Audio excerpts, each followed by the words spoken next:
नमस्कार दर्शकों, जय श्री राम। प्रिय दर्शकों, पुनः मैं प्रस्तुत हूं आपके समक्ष कार्यक्रम समस्या आपकी समाधान हमारा लेकर। इस वीडियो में मैं आप लोगों के साथ पिछले वीडियो के विषय रुद्राक्ष पर हुई चर्चा जारी रखूंगा। भाग 1 के वीडियो में मैंने आपको रुद्राक्ष की उत्पत्ति, रुद्राक्ष के विशिष्ट होने के वैज्ञानिक एवं आध्यात्मिक तर्कों को बताया। साथ ही हमने रुद्राक्ष के प्रकार और उनके अलग अलग नाम और महत्व के बारे में चर्चा की। हमने यह भी जाना कि कितने मुखी रुद्राक्ष को धारण करने से क्या विशेष फल प्राप्त होता है। प्रिय दर्शकों, यदि आपने भाग 1 को अभी तक नहीं देखा है तो यह वीडियो रोककर पहले उस वीडियो को अवश्य देखें, फिर इस वीडियो को आगे देखें। उससे आपको पूरी जानकारी क्रमबद्ध और स्पष्ट तरीके से प्राप्त होगी।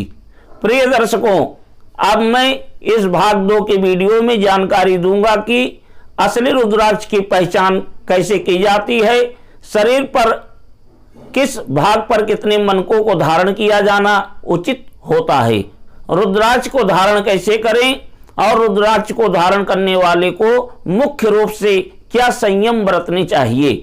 तो प्रिय दर्शकों, आइए जानते हैं कि असली रुद्राक्ष की पहचान कैसे की जाती है।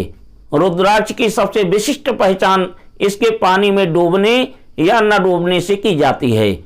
जो रुद्राक्ष पानी में डूब जाए वही असली रुद्राक्ष होता है, और जो रुद्राक्ष जलमग्न न हो वह नकली है, ऐसा माना जाता है।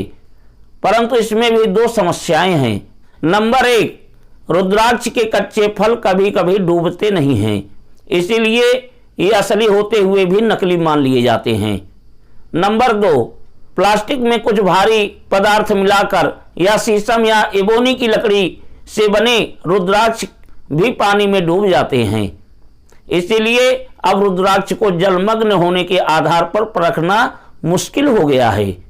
प्रिय दर्शकों, रुद्राक्ष के ही तरह एक और बीज मिलता है जिसे भद्राक्ष कहते हैं, जो कि जहरीला होता है।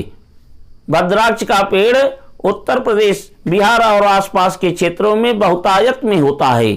पहली नजर में यह बिल्कुल रुद्राक्ष की तरह दिखता है, परंतु इसमें कठोरता रुद्राक्ष जितनी नहीं होती है। अतः रुद्राक्ष की पहचान करते समय इसका भी विशेष ध्यान रखें कि कहीं वो भद्राक्ष न हो। प्रिय दर्शकों, रुद्राक्ष की पहचान के लिए रुद्राक्ष को कुछ घंटे के लिए पानी में उबालें। यदि रुद्राक्ष का रंग न निकले या उस पर किसी प्रकार का कोई असर न हो तो असली होगा। एक और पहचान का तरीका है जिस पर ध्यान देने पर नकली रुद्राक्ष अक्सर पकड़ में आ जाता है। दर्शकों, नकली रुद्राक्ष के ऊपर उभरे पठार एक रूप हो तो नकली रुद्राक्ष है। असली रुद्राक्ष की ऊपरी सतह कभी भी एक रूप से नहीं होगी। जिस तरह 2 मनुष्य के फिंगरप्रिंट एक जैसे नहीं होते, उसी तरह 2 रुद्राक्ष के ऊपर पठार समान नहीं होते। जबकि नकली रुद्राक्षों में कितनों के ही ऊपरी उभार समान हो सकते हैं। प्रिय दर्शकों, रुद्राक्ष के पहचान के विषय में मेरी राय यह है कि आजकल टेक्नोलॉजी के युग में हर उस तरीके के रुद्राक्ष बनने लगे हैं जो कि उसके असली होने के पहचान बताने वाले होते हैं। अतः बस किसी दुकान से कोई रुद्राक्ष खरीदकर पहन लेना उचित नहीं होता है। आजकल तकनीक के गलत उपयोग से सामान्य व्यक्ति द्वारा असली नकली की पहचान कर पाना सहज नहीं है। इसीलिए सबसे बेहतर यह है कि आप इसे या तो सरकार द्वारा मान्यता प्राप्त दुकान से ही खरीदें, या फिर रुद्राक्ष के किसी जानकार या विशेषज्ञ से परामर्श लेकर या किसी अत्यंत विश्वसनीय व्यक्ति से ही इसे खरीदें और धारण करें। आइए अब जानते हैं शरीर के किस स्थान पर कौन से रुद्राक्ष और कितने मनकों को पहनना चाहिए, और रुद्राक्ष को कैसे पहने और पहनने के बाद किन किन सावधानियों को बरतना अत्यंत जरूरी है। रुद्राक्षोपनिषद के अनुसार भिन्न भिन्न मुख वाले रुद्राक्ष धारण करने के भिन्न भिन्न नियम भी हैं। नंबर 1, एक से अधिक रुद्राक्ष एक ही सूत में धारण करने हैं तो पंचमुखी श्रेष्ठ है। नंबर 2, दाहिने भुजा में 6 मुखी और बाईं भुजा में 9 मुखी धारण करना चाहिए। नंबर 3, भुजाओं में एक से अधिक धारण करना हो तो 16-16 मन के प्रत्येक भुजा में धारण करना चाहिए। नंबर 4, मणिबंध में 12 रुद्राक्ष धारण करना चाहिए। नंबर 5, हृदय स्थल पर 50 दानों की माला श्रेयस्कर है। नंबर 6, मस्तक पर या कंठ में एक दाने हेतु क्रमशः 12 मुखी या 1 मुखी श्रेष्ठ है। आइए अब रुद्राक्ष के धारण की विधि पर ध्यान देते हैं। रुद्राक्ष को आप सावन के दिनों में या सोमवार को या सूर्य ग्रहण या चंद्र ग्रहण को, संक्रांति या अमावस्या, पूर्णिमा और महाशिवरात्रि को धारण करना बहुत शुभ माना जाता है।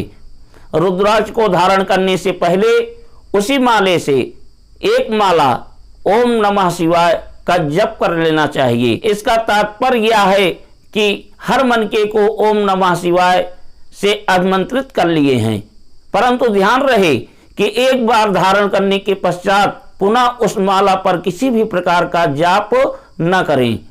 रुद्राक्ष धारण करने से पहले उसे भगवान शंकर जी को अवश्य समर्पित करना चाहिए। प्रिय दर्शकों, रुद्राक्ष पहनने वालों को कुछ संयम अत्यंत जरूरी है, अन्यथा या तो रुद्राक्ष का लाभ नहीं मिलेगा या फिर इसका विपरीत प्रभाव भी मिल सकता है। आप शिव के कोप के भाजक भी बन सकते हैं।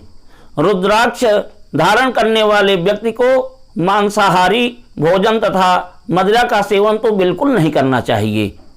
इसके अलावा जितना हो सके लहसुन और प्याज के सेवन से भी बचना चाहिए। कुल मिलाकर उसे पूरी तरह सात्विक रहना चाहिए और आचरण शुद्ध रहना चाहिए। जो ऐसा नहीं करता, रुद्राक्ष उसे लाभ नहीं देता। प्रिय दर्शकों, अंत में दोनों वीडियो के निष्कर्ष रूप में मैं यही कहना चाहूंगा कि पंचमुखी रुद्राक्ष सबसे सुरक्षित विकल्प है, जो हर किसी स्त्री, पुरुष, बच्चे के लिए अच्छा माना जाता है। यह सेहत और सुख की दृष्टि से भी फायदेमंद है, जिससे रक्तचाप सामान्य होता है और स्नायु तंत्र यानी मस्तिष्क तनाव मुक्त और शांत होता है। जब कोई इंसान अध्यात्म के मार्ग पर चलता है तो अपने लक्ष्य को पाने के लिए वो हर संभव उपाय अपनाने को आतुर रहता है। ऐसे में रुद्राक्ष निश्चित तौर पर एक बेहद मददगार जरिया साबित होता है। भगवान शिव आप सबका कल्याण करें। इसी मंगल कामना के साथ आप लोगों से विदा चाहता हूं। नमस्कार, जय श्री राम।